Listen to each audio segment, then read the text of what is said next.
Father. He is the one I will lean on forever. Oh yeah, 'cause He cares and He delivers. He's a miracle worker, His kingdom will reign. He has rested the joy of my salvation. Hallelujah. 'Cause He gave up His His omnipotence is there. But Jesus, representing the Godhead with all the angels in heaven, standing at attention, Scripture says He could do no mighty one. Not that He wasn't willing. In this case, He could not. Simply because of their closed mind. And can I say this to you? And it will shock you. Is that not even God can help somebody with a closed mind.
Are you in church this morning? Yes, sir. I think it's Acts 15. Look at Acts 15 from verse 1.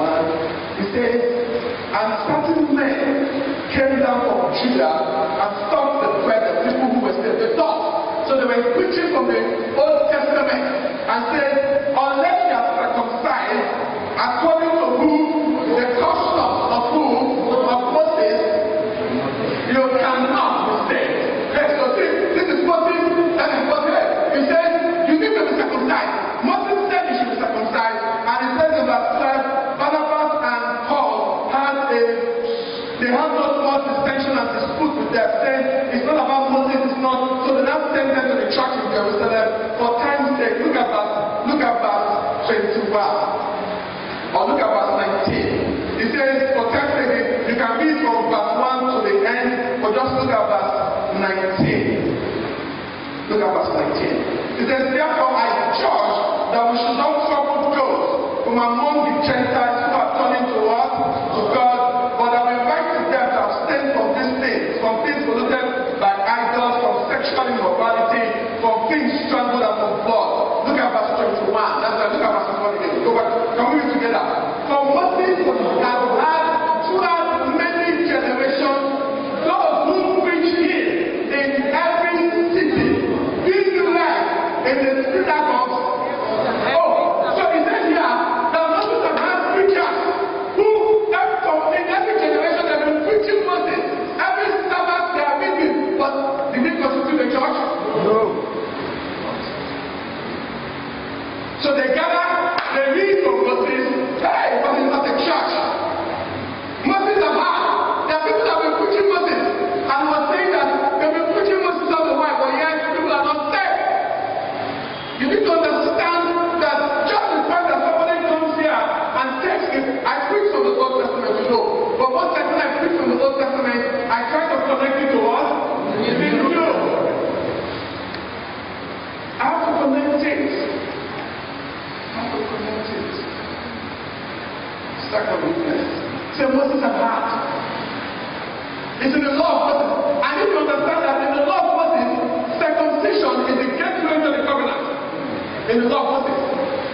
Hebrews chapter 1.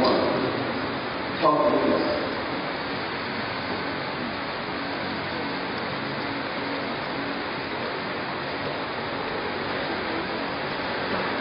Third witness. Are you there this morning? Are you learning something this morning? Yes, sir. Third witness, Hebrews 1. It says, God, who at various times and in various ways spoke in time past, so who? So the Father by the prophet. So who did God speak to by the prophet?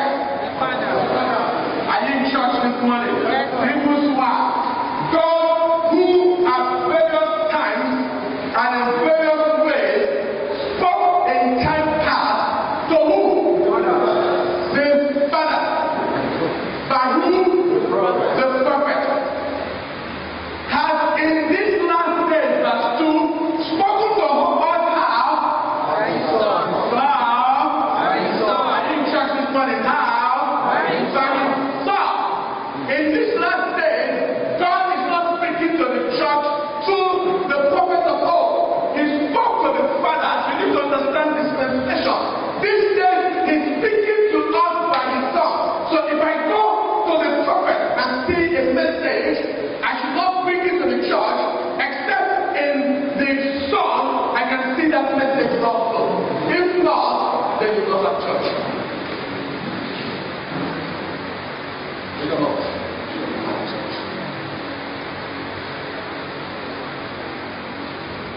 So he says, you are Christ, the Son of the living God. And you know here, I've said this in church, that Jesus is the Son to God in relation to our redemption or salvation. He's the Son to God in relation to our salvation and redemption. So when he said the Son, he was talking about our redemption or our salvation. So the church is built on the redemption and everything that Jesus accomplished for us. Another witness, Galatians 1, fourth witness. Fourth witness.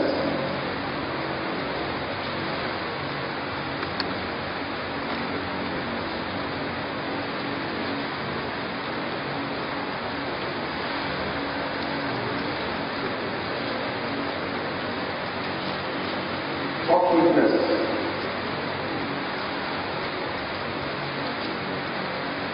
Galatians 1, fourth witness says, look at verse 6.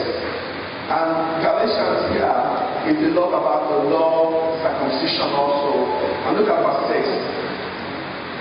He said, I marvel that you are turning away so soon from Him who called you in the grace of Christ to a different gospel. Paul was like saying, I'm surprised, I'm shocked. That hey, God called you in the grace of Christ, the redemptive mandate of all that Jesus. He said a different gospel. Look at verse 7. He says, which is not another, but there are some who trouble you. Remember Acts chapter 15, we should not trouble them. It's about circumcision and all that. I want to hazard the gospel of Christ. Gospel of Christ. Look at verse 8. But that says, but even if we or an angel from heaven preach any other gospel to you than what they have preached to you, let him be what? Accursed. Let him be cursed. So if it's not sufficient that the man is preaching the gospel, the question is which gospel is he preaching? The Bible says in verse 8, if he preaches any other gospel, let the curse be what? Are you there? Yes, sir. So be careful what you listen to. Because there are messages you listen to that opens you to a cause. It says, even if we or an angel from heaven. So if an angel appears to me, that's like something. I like angelic visitations, but I know one day we'll talk about the word of angels. But if an angel comes to preach a message that it's not a New Testament message. He said, even Satan has disguised himself and transformed himself into what? An angel of light. He said, if we preach any gospel that is not about Jesus and what he provided and his redemption, he said, let that man be caught. He said, even if it is we. So there are ministers who supposedly think they are preaching, but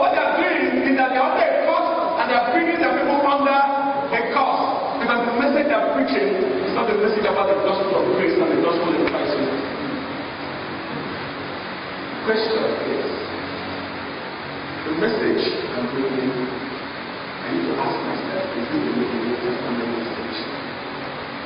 Because I know Hebrews 7:12 says, for the priesthood will change of necessity with the change of the law also. That's the 15th essence.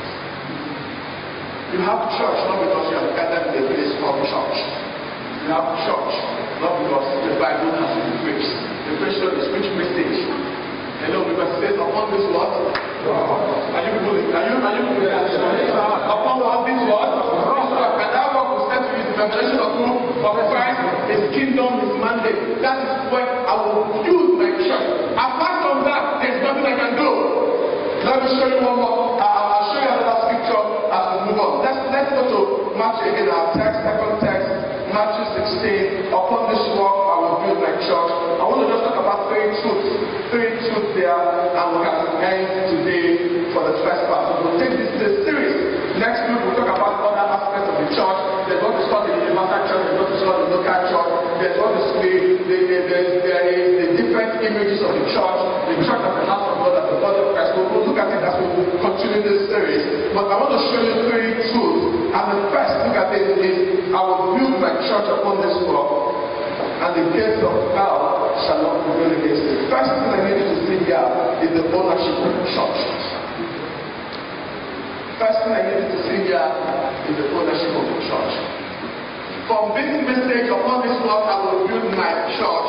Who owns the church? Hello, who owns the church? Are you people in church? Who owns the church? It's Jesus. In the book of Revelation, we saw the seven churches: Pergamos, Philadelphia, Laodicea, Smyrna, Thyatira. We saw the seven churches. Guess what? These seven churches are the churches in Asia. Who planted the church? Or the churches? If you read the Bible very well, who planted the churches in Asia? It's Paul. Paul was a missionary to Asia, to the Roman Empire and Asia. Peter and John and James were to the Jews. So it was Paul that planted the churches, but we see in Revelation that the churches were in whose hands? It's in Jesus' hands. It's not in Paul's hands. Are you forgetting the Revelation here? And you need to come to that point even as a pastor. Even if you plant the church, now the church is not in your hand. It's in whose hands? Jesus. Not in your hands now. So don't kill yourself. People ask me, how do you combine work and combine this? I said, because I know. I said, grace is not in my hands. I might have planted a church, but I don't own it. Because he said, I will build who? My church is mine. It's in my hands. The expectations of me, yes, as the step man of the ministry of God. And we'll talk about the expectation of the pastor and the expectation of the members as we move on. But I need you to understand that it's God. If God tomorrow is Maxwell, I need you to leave this church. Hand it over to somebody else. Can I tell you? I'll come and I will hand it over. And if you say, sit down for the next 5 days, I'll sit down. I told you, being a Christian to me is more important than being a pastor. A Christian will take the heaven. The pastor will give me the reward if I make heaven. If I don't make heaven, no, I will make heaven. I'll tell others. I will make heaven. But I need to be a Christian. It's more important than being a pastor. Being a Christian. The fact that I know God is more important to me than any other thing. I am doing this because, like Paul said, if I preach not the gospel, woe is unto me. It's a body that says, God has given you a revelation. I'm doing this because it's a calling and the rest. Not because it's a do or die affair. It's my church. Ownership. Acts scripture, another scripture again I give you. Acts 20:28. See another scripture for time's sake.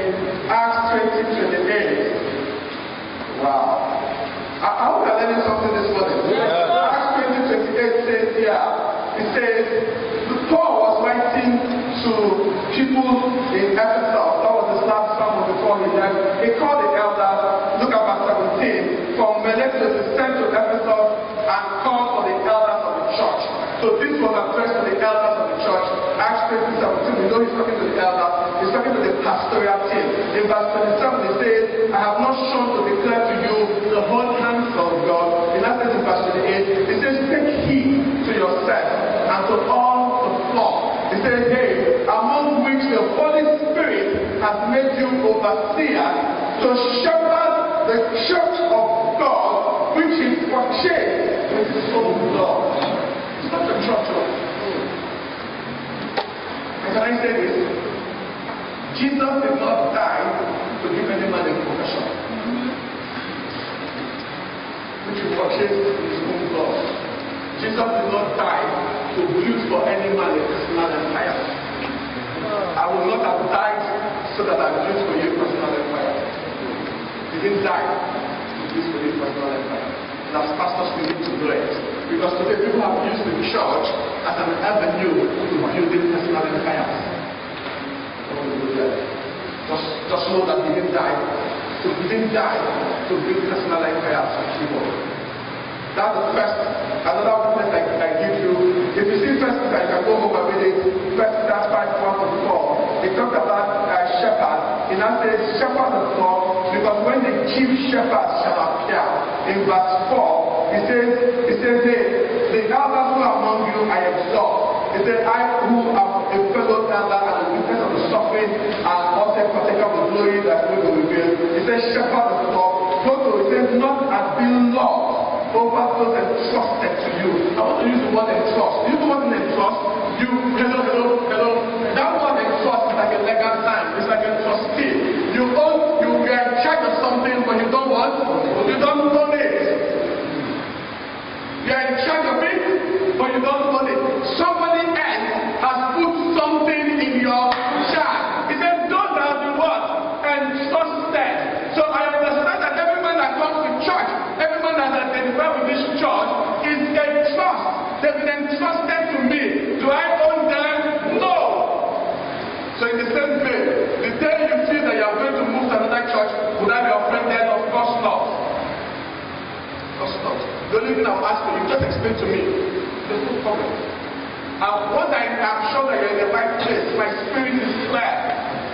Because I understand that I have been entrusted. It's something that somebody else, and in this case it's Jesus, that has put them in my care. In my care. People say we will give account of the people that are put in our care. That's why I'm teaching this, so that at the end of the day, even us as pastors and workers, it's not to just say we have titles. We will give account on the last day. Because people have been put in our trust. And as I preach this, I see everything in my spirit of the talent of God putting things in people's hands. And at the end of the day, the first came and says, God, what you put in my hands, I've grown it. The second says, I've grown it. He said, why don't you have faithful? And the third says, I have gone to what? My parents. There's a message there for pastors. I don't always spend my time on that. There's a message that for everything God puts in your hands, you expect that thing should not grow. Expect growth, you expect increase, you expect that you should invest time and resources. So the first thing I just want to say is the ownership of the church. Now we know in verse 4, first Peter, it says that when the chief shepherd would appear, you will receive the crown. There's a chief shepherd, and the pastor of the is a chief pastor. There's a chief shepherd that will appear, and we need to understand it. Second thing there is the word I will build. So we're taking my church. The second thing there is I will build. So the second thing I want you to write is the commitment to building the church. So when Jesus said I will build my church, he's talking about I'm committed to my church. It's not just about I will build it. My church, I'm committed to my church. And see, as I was meditating on what it means to build, I know that it just occurred to me that building requires time, energy, resources from us. Hello? Does it require time, energy, resources? Yes, sir. So that tells me that Jesus' success is concentrated on one thing, building the church. His time, his energy, everything about him is about the church, not the world. Because if I build my church, they can save the world. I will build my church, my time, my energy, my resources. And as I was meditating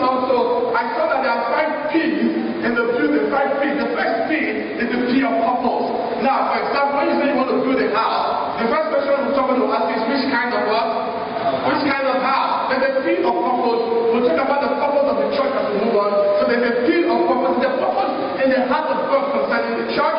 Now I'm just establishing what a church is defined. There's a field of purpose, which is God's purpose concerning the church. The second P I see there is the P of priority.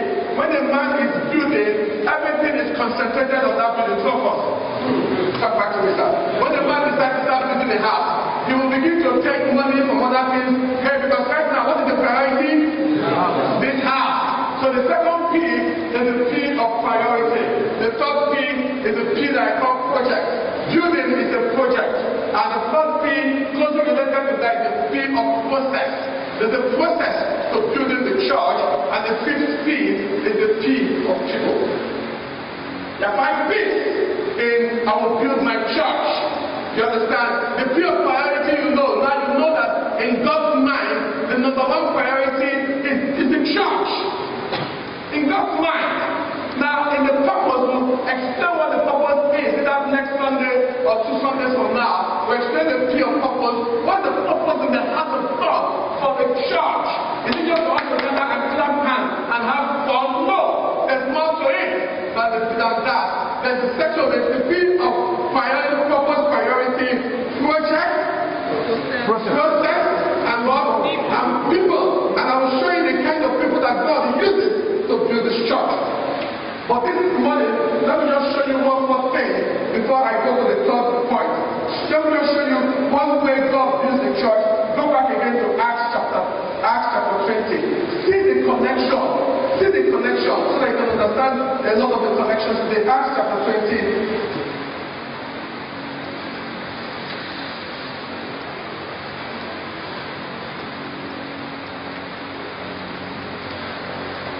Acts 20. Verse 32. Look at here, the same people Paul was talking to the elders of the church. In 38 says, Jesus died for the church. That's 38. In verse 32, as he was summarizing his message, in verse 32, he now says, so now, brethren, I commend you to God and to the word of his grace, not to the word of the law, not to the word of the prophet, to the word of what? In the message of his redemption, his provision, the word of his grace, is that which is able to do what? To build you. In the word of his grace. So when Jesus says, I will build my church, the church is built on what? The word of his grace. Are you going to church this morning? Yes, sir. The church is built. For a lot of us, some of us are struggling because we are building churches, our church, and we think that we are building what? Church. The word of his grace, which is able to build, which is able to transform. In that sense, not only build you up, in that sense, and give you what? An inheritance. Hey, so any other law, any other word that is not the word of his grace will not build you up. Will not give you what? An inheritance. So you are in church for 5-10 years and you will not see any changes in your life because it's the word of his grace that builds. And then give me to deliver. Notice this, I need you to see this. There is an inheritance reserved for you, but it's only the word of his grace that will be able to deliver to you those inheritance. And if it is not the word of his, he says not only do I commend you to God, which is good, I also commend you to the word of his grace, which is able to build you up. The question we should be asking ourselves is, the message we hear, is it the word of his grace? Does it reveal the person of Jesus to us? Or does it tell us about the law or the prophet? The message we hear, what does it tell us? That's the message we should be asking ourselves. What is this message about? Is it the message that I see in the person of Jesus? Can I say this to you? If it was effort only, I believe in effort, don't get me wrong. If it was effort only, then Jesus didn't have to die. If it was effort only, then there was no need for Jesus to die. Paul says, as touching the law of the Pharisees, he said, I am blameless. Yes, Paul did not from the Bible until I encountered Jesus. How many of us can come here and say, as touching the law, I am blameless? And yet the man who said I am blameless as touching the law still did not make it until he encountered Jesus. And that was when I said, wow, I was running a different way. In Acts chapter 4, the things that were given to me, I counted for loss. If it was effort only, Jesus did it. So I give you to understand that grace is not just forgiveness of sin. Grace is also an empowerment to live above sin. So we live above sin, not in our effort, but in it. That's why the Bible says, sin shall not have dominion over you, for you are not under the law, but under what? Grace. So under the law, sin has dominion over you.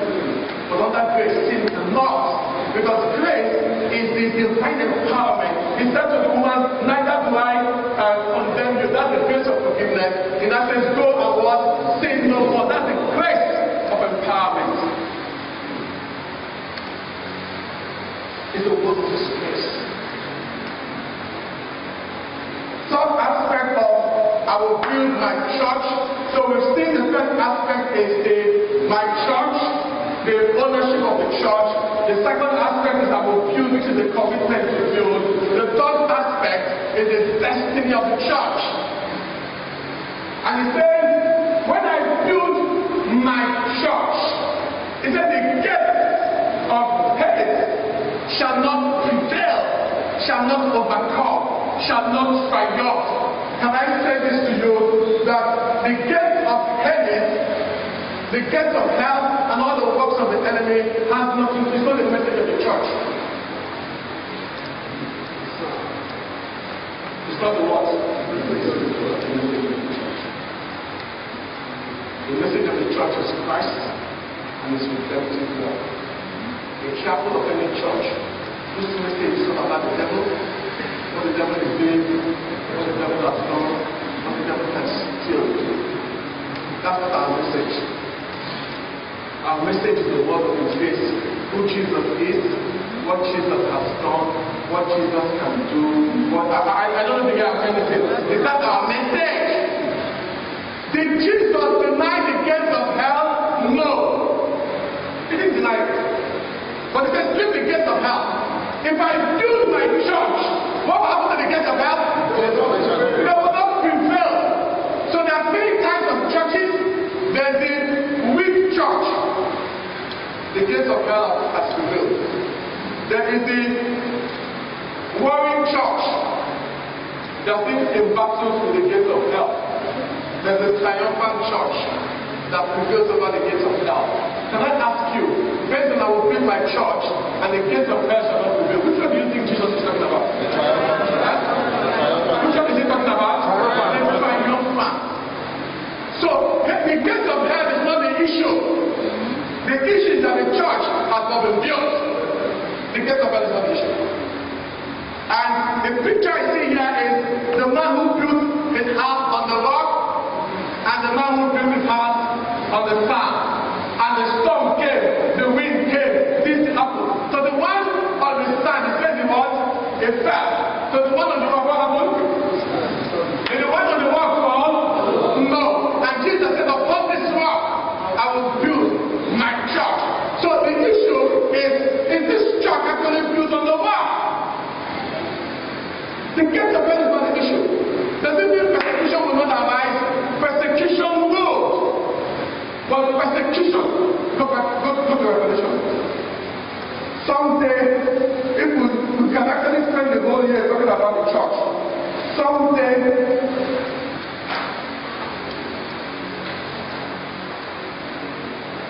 look at Revelation chapter 2.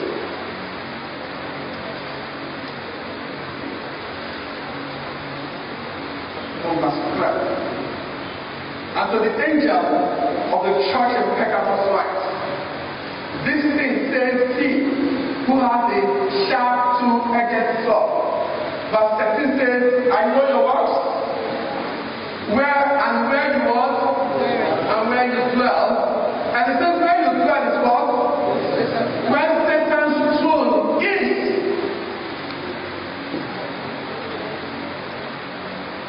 It is not your Bible. Where you dwell is where what?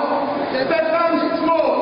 For God, Jesus, to say amongst all the churches, He said to this particular church that where you are dwelling is where Satan's throne is. Wow. That means that satanic, demonic manifestation, oppression, movement will be so strong. I don't know if you can understand this. Because that is where Satan's throne is. And he said, God, he said, and you hold fast to my name. He said, and did not deny my faith. He said, even if he says, let's testify my faith to myself, who was king amongst you. He says, where Satan dwells. He said, the what that Satan can do, Satan can do is to wake up men that will fight and defend. You understand? In this case, they killed Antipas. But it didn't stop the church. They couldn't stop the church. In the place where Satan, first Jesus says, where the throne of Satan is, the next place says, where Satan himself dwells. Yes, do not stop the church. And you see, today we preach that the devil is not powerful, the devil is not stopped. Hey, for this particular church, he says, where you are dwelling, it's where the throne of Satan is, and not only his throne, where is the headquarters of Satan, where Satan dwells, and yet, we don't overcome the church.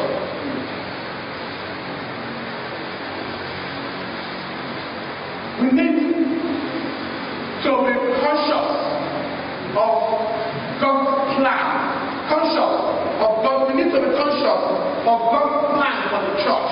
And when I mean church here, I mean just beyond a local gathering. I'm talking about God's purpose. That's what I'm talking about. We need to understand that. It's those churches that are understanding that even in the presence of the gates of hell, it says, I will build my church. Hey, I need you to see this. I think the church is more than a building. I'm not sure when I talk about the purpose. The church is not a building but a movement. The church is not what? A building but what? A movement. So if you understand that this is a place of worship, it's not the church. This is not the church. This is our place of what? Worship. Now the church is a movement. So when Jesus said, I will build my church, what picture do you see in your spirit? I see a picture of growth and progress. Yes, sir. Are you people here? You know, I need you to see this. Get this picture again. The church is not a building but a movement. And if he says, I will build my church, I am talking about what? A movement that keeps us growing, expanding. Because the future we have in our mind is that the church is static, the gates of hell is coming against it. No. The picture Jesus has in mind is, it's a movement. And as the church is moving, what happens to the gate of hell? They will not prevail. So that means the gate of hell is going backwards and backwards and backwards. I will notice this. Go back to that where Satan's throne is. Notice that it was when Paul started the ministry that he planted a church there. So Paul got to the place where Satan's throne is, planted a church, and got people saved, converted in that place. That church, that's why they rose up and killed one person. Because they were making what? Progress against the gates of hell. The message of the church is not the gates of hell. The message of the church is the word of Jesus. When we understand the church is a movement, then we know that, hey, as a church, no gates of hell can prevent